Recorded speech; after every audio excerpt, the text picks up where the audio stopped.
बिस्मिल्लाहिर्रहमानिर्रहीम। अस्सलाम वालेकुम। तो कैसे हैं आप सब? तबस्सुम फूड यूट्यूब चैनल पे आप सबको खुशामदीद कहती हूँ। आज आपके साथ जो रेसिपी शेयर करने जा रही हूँ बहुत ही मज़ेदार है। जी हाँ, स्ट्रॉबेरीज देख लिया आपने, स्ट्रॉबेरी की रेसिपी है। आज हम स्ट्रॉबेरी का जैम बनाएंगे।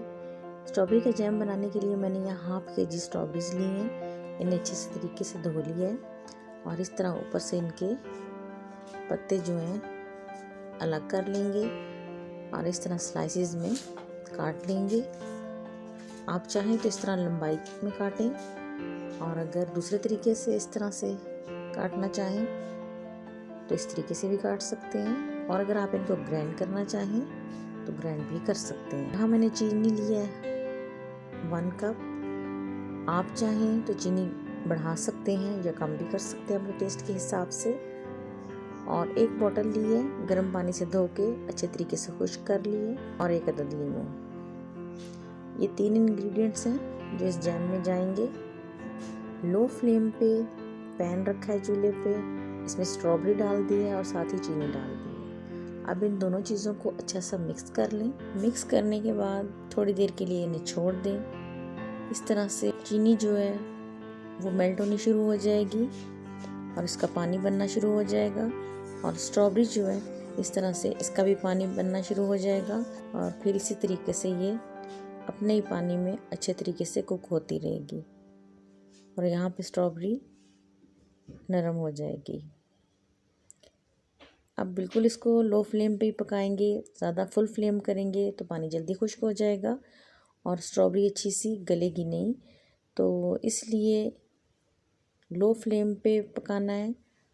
और थोड़ी देर के बाद अच्छे तरीके से चमचे से इसे मिक्स कर लें और फिर इस तरीके से इसे छोड़ दें और ये अपने इस पानी में अच्छी सी सॉफ्ट हो जाएगी। स्ट्रॉबेरी अल्लाह ताला का बनाया हुआ बहुत ही खूबसूरत, मज़ेदार और फ़ायदेमंद फल है। स्ट्रॉबेरी में बहुत सारे विटामिन्स और मिनरल्स होते हैं।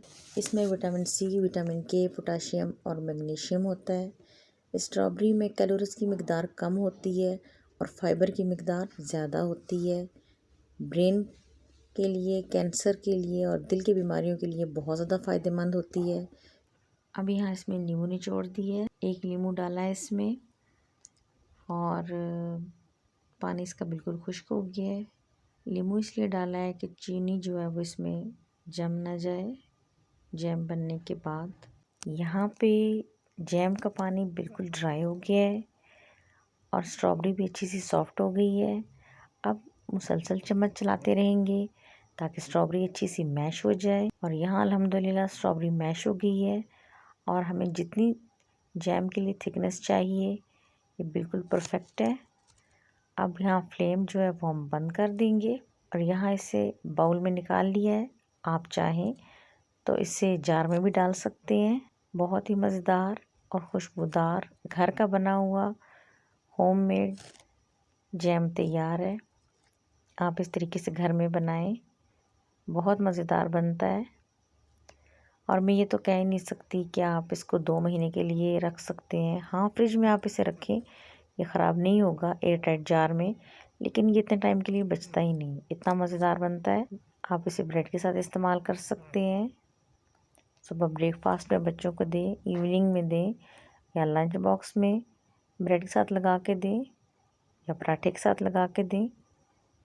बहुत मज़ेदार है और खाने में भी, ब्रेड के साथ भी, पराठे के साथ भी बहुत अच्छा लगता है। उम्मीद है आज की रेसिपी आपको पसंद आई होगी। पसंद आए तो लाइक करें, शेयर करें और काइंडली चैनल को भी सब्सक्राइब कर दिया करें। जज़ाकल्लाह। इसी तरह से आप पराठे के साथ भी इसे इस्तेमाल कर सकते हैं।